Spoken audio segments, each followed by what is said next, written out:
आपका स्वागत है मेरे चैनल धर्म और ज्ञान में। आज हम चंद्र छठ की कथा का श्रवण करेंगे। भाद्रपद की कृष्ण पक्ष की षष्ठी को हल षष्ठी और चंद्र छठ भी मनाई जाती है। इसका व्रत कुंवारी कन्याएं रखती हैं। इस व्रत में खाना पीना वर्जित है। एक पटरे पर जल का कलश रखते हैं, उस पर रोली छिड़क कर 7 टीके काटे जाते हैं।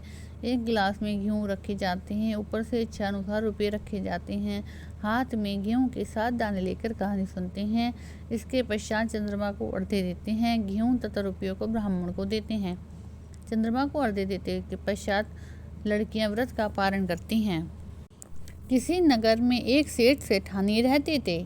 सेठानी मासिक धर्म में सभी बर्तनों को स्पर्श करती फिरती थी। कुछ समय पश्चात सेठ और सेठानी की मृत्यु हो गई। मृत्यु के पश्चात सेठ को बैल और सेठानी को कुतिया की योनि प्राप्त हुई। दोनों अपने पुत्र के घर में रहते थे। बैल खेत जोतता था और कुतिया घर की रखवाली करती थी। पिता का श्राद्ध था। बहू ने खीर बनाई। वह किसी काम से बाहर गई तो एक चील खीर के बर्तन में सांप डाल गई।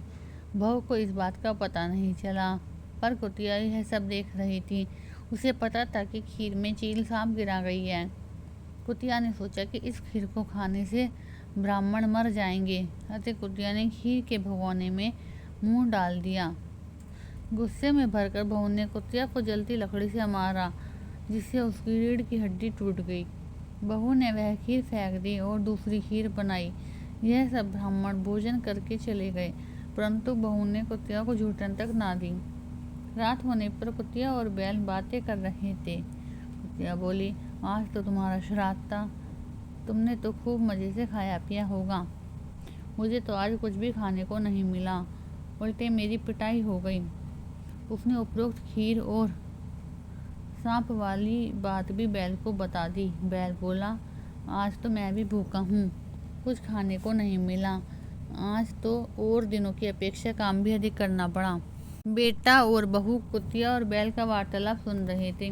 बेटे ने पंडित जी को बुलाकर पूछा कि उसके माता पिता किस योनि में हैं। पंडितों ने बताया कि माता पिता कुतिया और बैल की योनि में हैं और तुम्हारे घर में ही हैं।